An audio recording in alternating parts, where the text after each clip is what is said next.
প্রতিবেশী সম্পর্কের জায়গায় থেকে নয়, বরং এক ধরনের আধিপত্যবাদী কৌশলই ভারত বাংলাদেশের রাজনীতিতে সরকারি প্রভাব ফেলছে এমন অভিযোগ উঠেছে বহুবার। দীর্ঘদিন ধরে ভারত বাংলাদেশ সম্পর্ক সীমান্ত বন্ধুত্বের আবরণে নানা অসমতা আর অনধিকার হস্তক্ষেপের অভিযোগে জর্জরিত।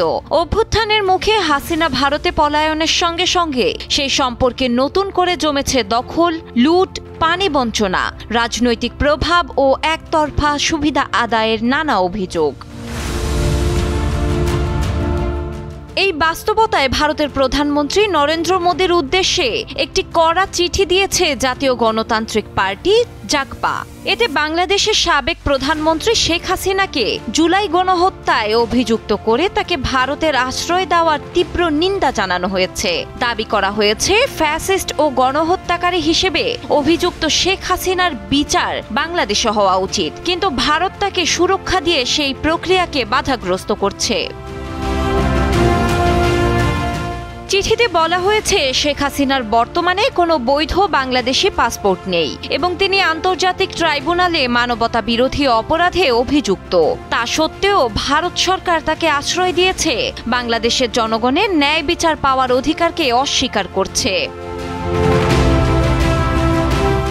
চিঠিতে স্মরণ করিয়ে দেওয়া হয়, 1971 সালে মুক্তিযুদ্ধের সময় ভারতীয় সেনাবাহিনী বাংলাদেশের প্রায় $4 বিলিয়ন সম্পদ লুট করেছিল।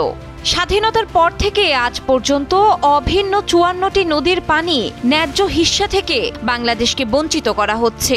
ভারতের সীমান্ত বাহিনীর গুলিতে বাংলাদেশিদের পাখির মতো হত্যা, অবৈধভাবে বাংলাদেশের জমি দখল এবং ও ভারতীয় সশস্ত্র বাহিনীর অনুমোদিত হস্তক্ষেপকে ভারতকে দখলদারিতামূলক নীতি হিসেবে আখ্যা দিয়েছে জাগপা।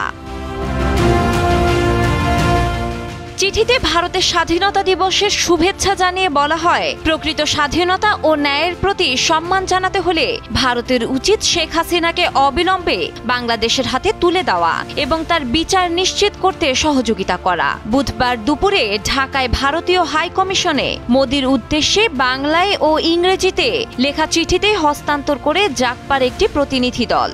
দলের সহসভাপতি ও মুখপাত্র রাশেদ প্রধানের স্বাক্ষরিত চিঠিটি হাই কমিশনের কোনো কর্মকর্তা না এলেও কূটনৈতিক নিরাপত্তা বিভাগের অতিরিক্ত উপপুলিশ কমিশনার তালাত মাহমুদ শাহানশাহের মাধ্যমে জমা দেওয়া হয়। চিঠির শেষাংশে বলা হয়, প্রতিবেশীদের মধ্যে সম্মান ও ন্যায়ের ভিত্তিতে সম্পর্ক গড়ে তুলতে হলে আধিপত্য নয়, সহমর্মিতা প্রয়োজন। আর সেটি শুরু হোক শেখ হাসিনাকে ফেরত দিয়ে, জনগণের সামনে তাকে বিচারের মুখোমুখি দাঁড় করিয়ে। ডেস্ক রিপোর্ট, সময়ের আলো।